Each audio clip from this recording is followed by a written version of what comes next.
Deborah Bryson-Sarauer, an Executive Director of Family Services Saskatoon. Why did you partake in this? Why sign up?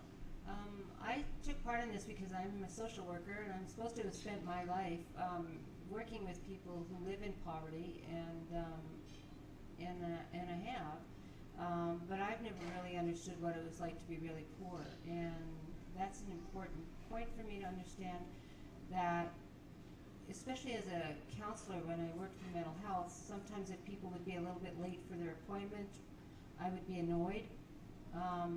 I mean, really, for goodness sake, get over myself, because the fact that people get up and come to an appointment with somebody like me is a big deal, and I should just wait for that 10 minutes or whatever. And the fact that if you live with a mental illness, you're not going to have the same kind of privileges that I do, and it's not right. So I think about that, and I think how it changes how I do my work. And I'm not doing counseling anymore, but I guess I need to know what my clients and what the people that we serve are living with. So that's why I did it, so I would know. And you use the term living in poverty, and I used that a lot last year too, but I mean, if you really take it back another level, none of us were actually living in poverty. That's we right. were hungry. We, at the end of the day, went home to our houses that have heat or air condition, and you know, all we really were, the only element we really had was the hunger. So I was thinking about that as somebody else was posting about food security, and I was thinking about all my securities. The only one that I had taken away was the variety of food, because I have celiac disease, and even with celiac disease, I had enough food, and it didn't have a real big variety, but I didn't go hungry overly much, and that was kind of the hardest part for me, was not being able to share. I have grandchildren, and one of my grandchildren asked me for a piece of ham, and her mother is a rather exceptional, made her do a trade with me, and I was really hungry for tomato, so I got one tiny small piece of tomato for a piece of my ham. that's probably the best tomato you ever had in your life. It was pretty good. But not being able to share willingly is pretty difficult. And that's when I was at the Friendship Inn today, and I was chatting with people. One of the things that people were telling me is the best part of the going to someplace like that or the food bank is the people that you meet. So the social aspect of it is important. The guy sitting next to me told me that he makes friends there. So that was good. So I'm done. Thank you very much. Pass the mic on over to the family physician, Dr. John Dosman. How's it going, buddy? Pretty good. So, family physician. Yep. How did this affect what you did? How did this alter your day-to-day life? I was amazed how it affected my brain. Yeah. Lots of misdiagnosis. Totally, yeah. Awesome. People are mad, yeah. Hopefully no one died as a result of any of these misdiagnoses. Gotcha. No, I think I was able to keep it together at work, but that was about all I was able to do. As soon as work was done, I went home and crashed out. Yeah. And on the weekend, I played a bit of sports, and all I could do was get through those games, and then I went home and crashed out. It already keeps coming up, the reoccurring theme of having no energy. And I mean, that's obviously where the whole stereotype of these people are lazy comes from, but it's not lazy. You know, it's easy for people to sit back and say, why don't they just hop on the bus and get their kids and go across town to Safeway and do their grocery shopping and get the kids back on the bus and come home? And it was like, I was just living for myself. I had the privilege of telling my wife and child that, like, I'm mentally checked out for the next 5 days, but I would not have had, I couldn't even wrap that around my head to, like, get the bus fare, get the kids, go grocery shop. At the end of the day, all I wanted to do was sleep. Yeah, if I was between jobs and a bit down on my luck and needed to use, food bank to get some food and had a job interview, I wouldn't have done as well on my job interview as I would if I was firing on all cylinders, for sure. Nice. Thank you very much. Pass it over to Dr. Julie Kryzanowski. And Mark? Yes. All right. Jump in.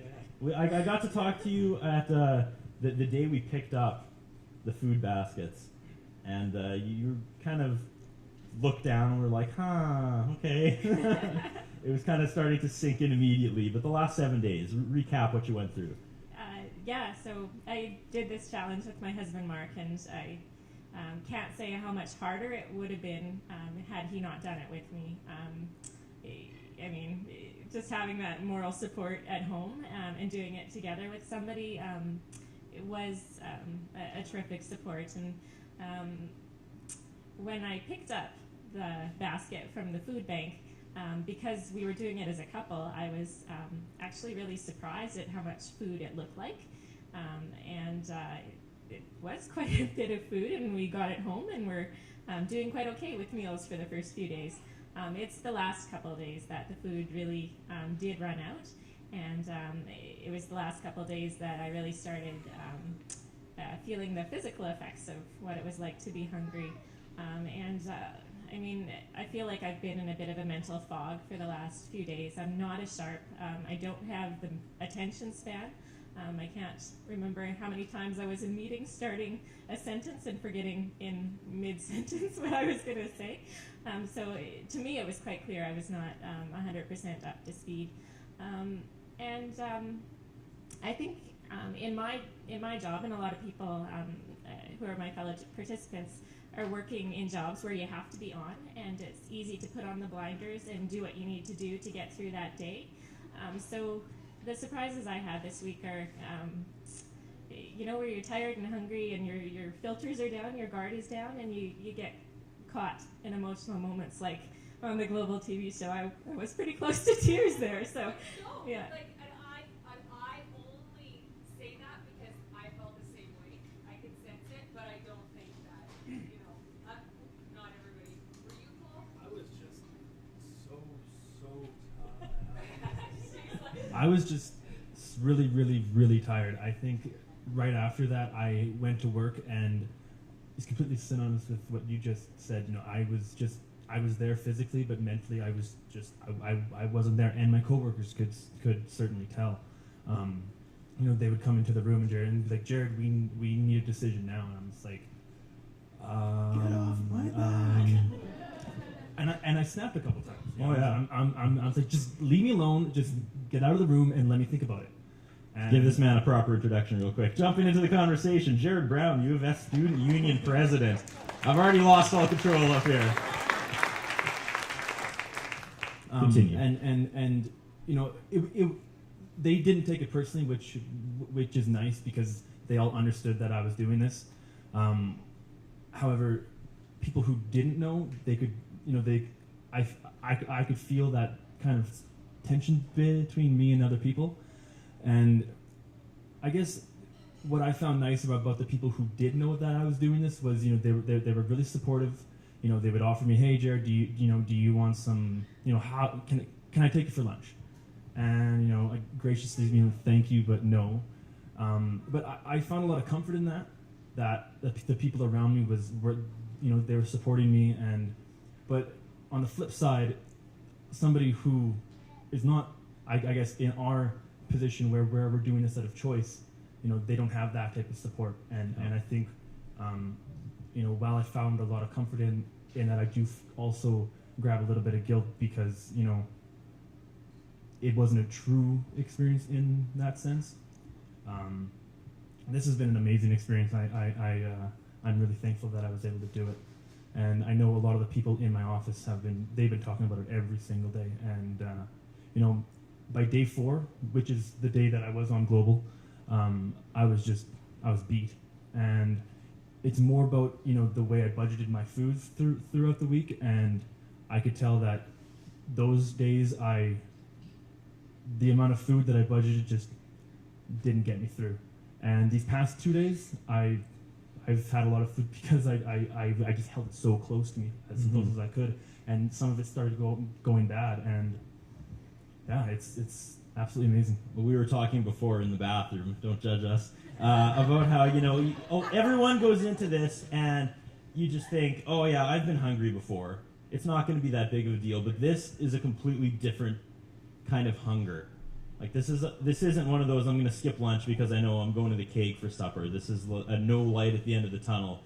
Like, even when you have food, you want to make sure you don't eat it because you might be even hungrier tomorrow. You start gauging how hungry you are. You're like, I'm only a 6 out of 10 hungry. I'm gonna not eat my tuna till I'm at 8 out of 10. And sorry if you guys didn't get tuna. That was in my basket. It was pretty awesome. Jealous. Just tuna. I know. I'm sorry. Okay. I just actually, if I could, just really wanted to add on top of Jared's thing. You had to wait for a ride, and our segment was near the end of the show. So you were there at the end of the show, and I go back and I sit at my news desk, and you're there, and you're one of the nicest people I know. You're incredibly friendly, very social, and you just had your head down, and you just kind of were zoned out. You were in a bubble. There was a cloud over your head. You were done. And I know, yeah, you're a high energy guy too, and when you're running on fumes, it's not easy.